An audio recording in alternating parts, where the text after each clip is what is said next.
Welcome to today's video. Today I'm going to take you through some very fundamental tips which will change your life in regards to digestion and bloating. Now, these are two things that a lot of people don't even think about. So a lot of people go around the world suffering with digestive issues, bloating, gas, wind, poor bowel movements, and just thinking that's normal. And that's bullshit. That's not normal. And what I'm going to talk through today is some ways you can identify what's causing this, and how you can stop this happening, and how you can improve your digestion so you feel better, look better, and can perform better.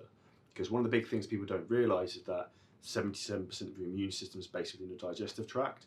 So preferably if that's up shit's creek, you're going to have real problems. So we're going to go through some real key fundamental tips now to help you improve this, to build more muscle, burn more body fat, and feel great. So number one I would look at would be identifying trigger foods for you and what's causing issues. So two of the big ones that I've identified personally with myself and with clients over the last 18 to 24 months would be number one, gluten, and number two would be dairy. So in regards to gluten, there's some very easy things you can do to minimize the amount of gluten you're taking in. One of the things for me that really hit home when I realized how gluten was having a negative impact on my digestion was I love porridge oats, and that has gluten in it.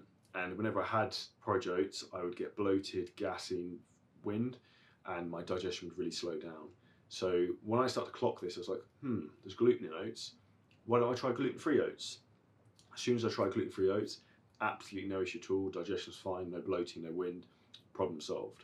Same very much comes to dairy. So with dairy, I realized if I was going out to an event or somewhere fancy and having a coffee with cream or milk, that I was having really bad stomach issues. And that was coming purely just from the dairy.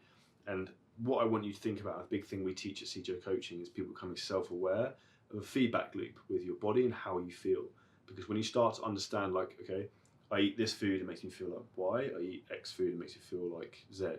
These are really core fundamental things for you to make the right choices in terms of foods that do sit well with you and the foods that don't sit well.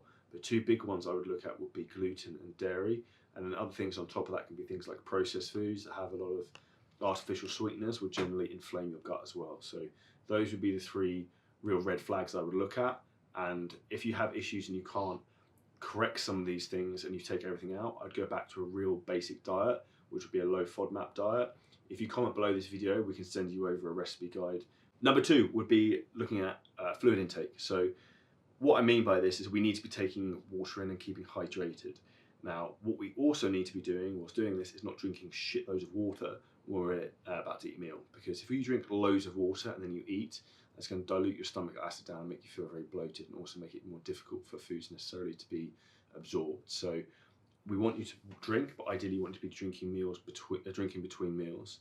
So how I would practically start that would be I'd wake up in the morning and I would drink, say, half a litre of water pretty much as soon as I wake up.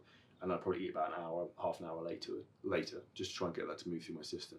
And generally, we want to drink the bulk of our fluid between meals, rather than having that core amount of liquid whilst eating, which is what a lot of people do. They tend to drink Diet Coke, Pepsi, whatever, beer, whilst eating their meals, and that's really one of the core fundamental issues which causes digestive problems.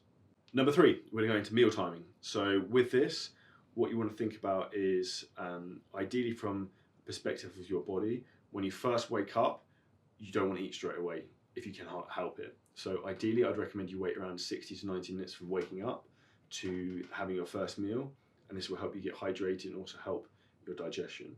The next thing I'd recommend is you ideally want to be spacing meals out a couple of hours apart. So 3 to 4 hours for most people tends to work great. You could do 2 hours if you wanted to, but you don't want to be continuously necessarily eating all day. Would be a recipe for getting bloated. And lastly, I would suggest is that you want to be not eating your last meal before, the last meal you want to eat every day, is going to be latest 2 hours before going to bed, because this will sit on your stomach and have a negative impact on your digestion. And also, you eating later on in the day will increase your body's ability to being fatigued, because it makes it harder for your body to recover overnight, because your resting heart rate will be elevated because your body's still trying to break down all this food. And the last bonus thing I'd add in is have self-respect for yourself and don't eat like a dick. So don't eat too much in one sitting. A great tip that I would suggest for everyone, I just came back from Dubai, and one of the things, everyone knows I love Oreo Extreme Cheesecake, it's the goat of desserts, is try and have it with someone else and share it. So That cheesecake, for example, has like 1,800 calories. Now, if I have half of that, I'm pretty content. If I have the whole thing, I'm done. Like, that's like a brick of cheesecake in your stomach, and also a lot of calories and a lot of things you shouldn't be eating that your body has time to try and digest. So, if you can have something like that, something like a bit of a treat, try and share it with someone. It's an easy way to cut the calories in half. And if this video was helpful, make sure you smash the like button, drop a comment below, and subscribe to the channel, and we'll see you in the next video.